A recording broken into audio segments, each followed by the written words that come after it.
And there's so many different things people can do to better use safety, you know, and things of that nature, even campfires and things of that nature. Oh, yeah. Because it could start a forest fire. And these fires spread quickly. Oh, yeah. And people don't realize, you know, you get a house fire, especially in a mobile home, it will engulf that mobile home with just a matter of minutes. Yeah, 15 or so on the old ones. And we have a little bit more time. What a lot of people don't realize, firefighters are fighting a losing battle in a roundabout way. That is, usually before they call us, they've been 15, 20 minutes maybe. And our closest fireman, I think, a couple of them are about 15 minutes away, but we have a good responding time. We've got some great guys. I can't brag enough, and you know, myself, I stand back and watch them, the way they work, and our chief and both chiefs, matter of fact, you know, and the equipment we use, and we have to update. And we're not handed it. We get some grants, but most of it, that's why you see us shaking that bucket. Right. Or having dinners, that's, you know, getting back to that, or something else. And we try to be a great part of the community. And I think this is so important. If we're wanting, at Oak Grove especially, we're trying to get more and more of the community involved so that they can see some of the things. I just jotted down a few notes here. Like in my position as a chaplain, I was showing you there earlier some of the things that we do.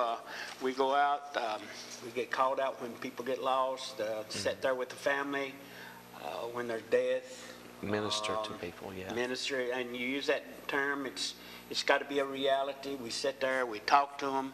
If they wish, I'll come back. And we're back 4 or 5 times, people that didn't have a minister or they wanted to talk some more. We're trained in that. We have about 68 hours of what we call crisis hours. And that's a different one, like pastor and dealing with the firemen. And that's another thing. We deal with our firemen and their families. And we'd like to see more of the churches. I've been trying to get the churches involved, brother. That's what we need right there, is more churches. And for the ones that's watching right now by the way of TV, listening by the way of radio, you need to get involved with the fire departments. Yeah. You guys got a great chief over here in Keavy, Ronnie Bales. Yeah. Great guy. And we know him real well, and he takes care of his men, and they're well protected. And that's why we are not seeing as much losses down here in the southeast part. A lot of people don't realize it. You think about the equipment. I put some of our equipment down, like tankers, brush truck. A tanker is a truck that brings water to us when there's no place. We get water. We just had a class the other night on alternative water spots. You go to a creek, you can pump out a creek, ponds. We have dry hydrants because in Wheeler County especially, there's not enough hydrants. And people should get on their representatives. You know, they're there to protect us. They're to minister to us. Oh, it's so phenomenal. You know, you've got all these resources, but you need the funds to get more, you know, and to support. You know, you just can't do this on, you know, nothing. It's got to be there. Yeah, and right now you're asking the men to raise the money, put gas in their cars. Oh, yeah. Like this gear I got on now, the uniform, I call it gear. Anytime we buy shirts, anything like this, and a lot of them buy their own tools to put in their gear where they're going to go in the house, block doors, bust walls. They buy it out of their pocket. This is not cheap. Just this little outfit here, this pair of pants, shirt, tie, and coat is over $200. And people don't realize the dangers that you face. I mean, you go to a house fire or a brush fire, you know, there's always a danger of you getting hurt or, you know, somebody getting seriously injured, especially a house fire. You know, I've heard of homes exploding, you know, because their drug use is in there now. So it's dangerous.